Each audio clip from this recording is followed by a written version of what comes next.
Friends, अस्सलाम वालेकुम। आज ये प्रेस ब्रीफिंग कुछ मेजर इश्यूज़ पे है। वो इश्यूज़ जो कन्फ्रंट करते हैं हमारे जम्मू कश्मीर को और बिलखसूस कश्मीर वादी को। नंबर एक, चूँकि आजकल ईद मिलाद के दिन चल रहे हैं, बहुत मुतबरक और पाक दिन है हमारे लिए।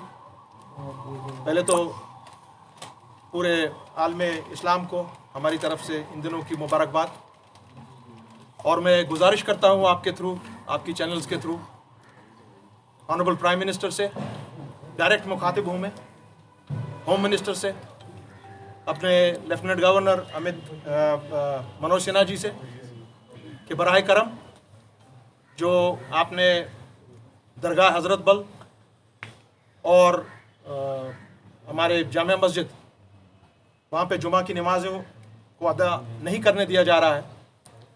अच्छा ये रहेगा कि अगर हमको दिलों की दूरी को कम करना है, आज से ही, अभी से, बराए मेहरबानी ये जो आपने ये ऑर्डर्स इशू किए हैं और ये हमारी दरगाहें और मसाजिद इस तरह से बंद हैं, इनको फिलफौर खोल दिया जाए।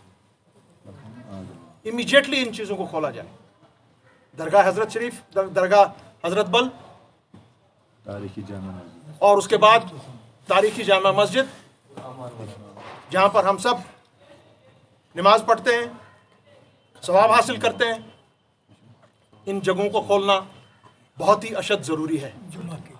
और जुम्मा के लिए खुसूसन आप बाकी नमाजें अदा करने देते हैं, पढ़ने देते हैं, मगर एक जम्मू कश्मीर, खुसूसन कश्मीरी, उसके दिल में ये दर्द है कि मुझे जुमा की नमाज न तो दरगाह हज़रत बल में पढ़ने दी जा रही है, न जामा मस्जिद में पढ़ने दी जा रही है।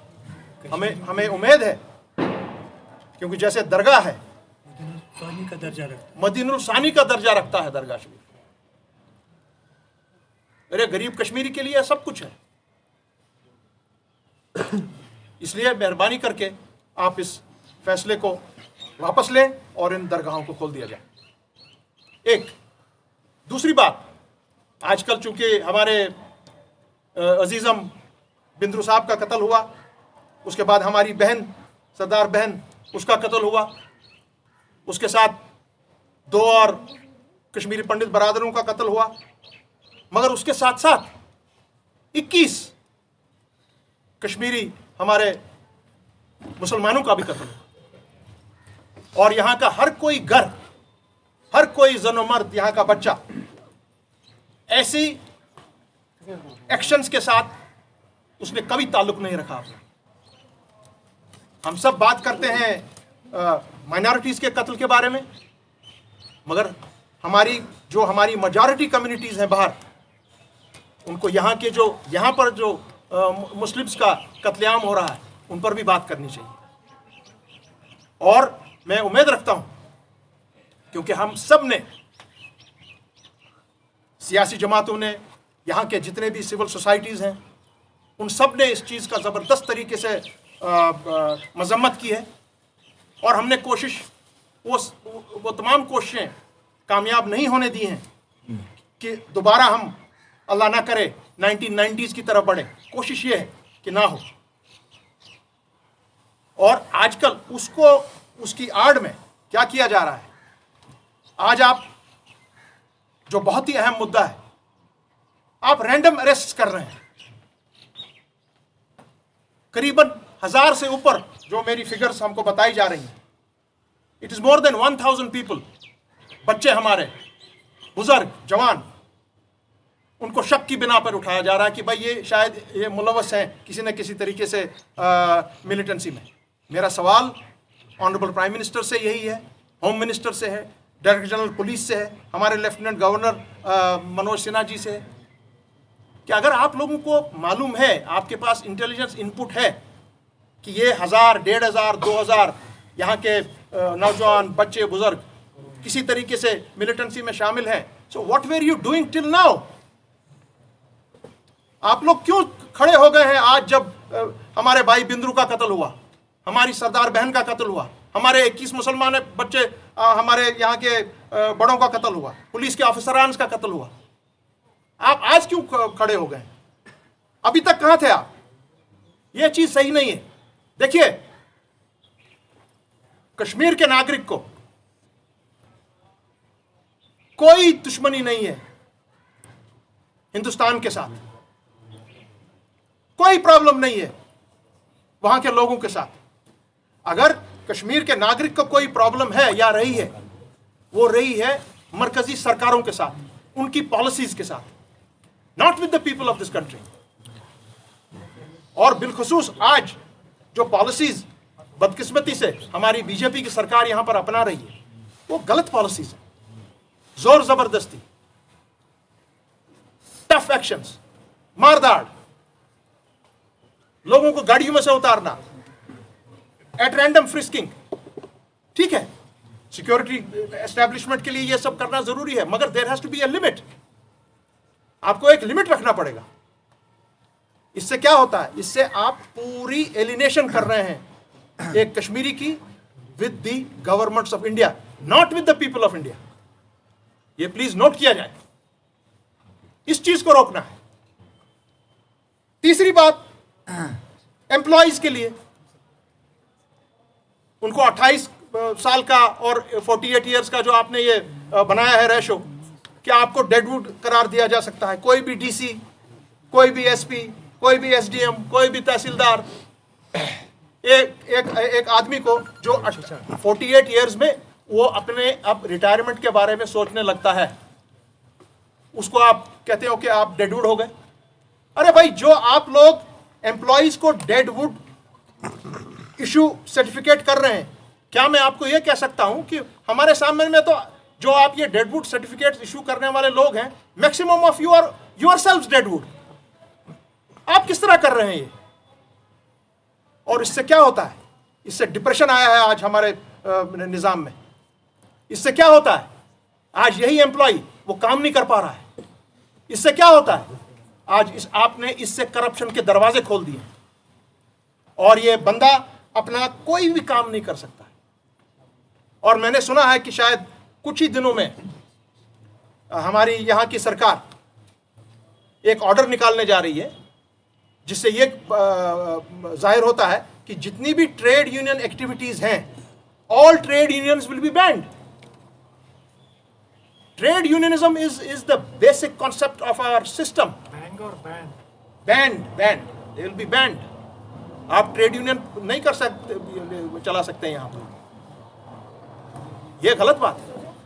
हिंदुस्तान में कहीं है नहीं, ये बगैर जम्मू कश्मीर की रियासत में ऐसे अपने यूटी में इस वक्त ये जो कार्रवाई आप करने जा रहे हैं, दिस इज नॉट डन।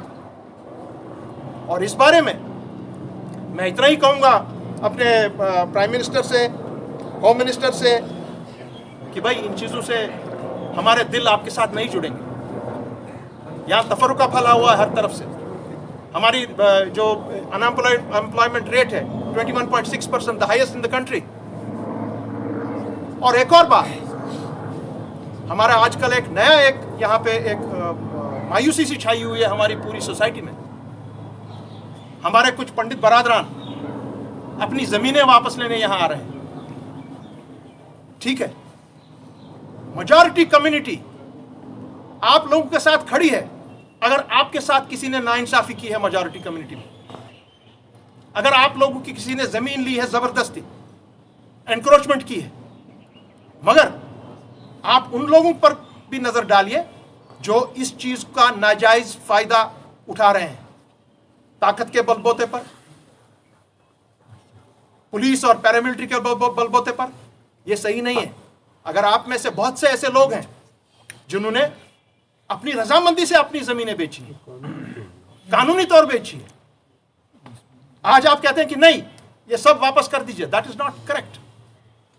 सो आप में कुछ लोग हैं, there are some black sheep in your community, जिस तरह हमारी कम्युनिटी में ब्लैक शीप हो सकते हैं।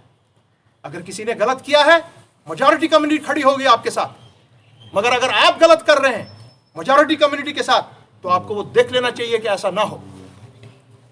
ये बहुत ही इंपॉर्टेंट इश्यूज है जो आज यहाँ सोसाइटी हमारी कन्फ्रंट कर रही है।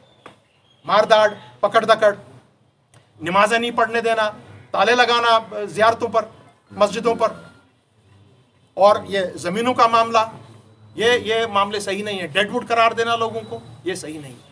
तो इसलिए अवामी नेशनल कॉन्फ्रेंस ने फैसला लिया कि हम अप्रोच करेंगे लेफ्टिनेंट गवर्नर को, ये चीज़ें उनके सामने उठाएंगे।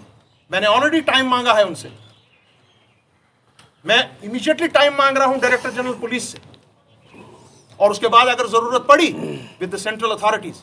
और साथ साथ चूंकि हम Awami National Conference is a part and parcel of Peoples Alliance of Gupkar declaration, वैसे तो एक एग्जीक्यूटिव मेंबर उनके, मैं उनसे भी गुजारिश करता हूं कि हम जो इंडिविजुअली ये मामलात उठा रहे हैं, इंडिविजुअल पार्टीज के ये मामलात उठा रहे हैं, हमको कलेक्टिवली ये मामलात सेंट्रल गवर्नमेंट और यहाँ की स्टेट के साथ उठाने पड़ेंगे कि सर हमारी आपकी लड़ाई है कॉन्स्टिट्यूशनल, जम्मू कश्मीर के नागरिक की लड़ाई है आपके साथ कॉन्स्टिट्यूशनल, जम्मू कश्मीर के नागरिक की लड़ाई है आपके साथ लीगल, वो लड़ाई है हमारे साथ, वो हम आपके साथ लड़ेंगे, सुप्रीम कोर्ट में लड़ेंगे।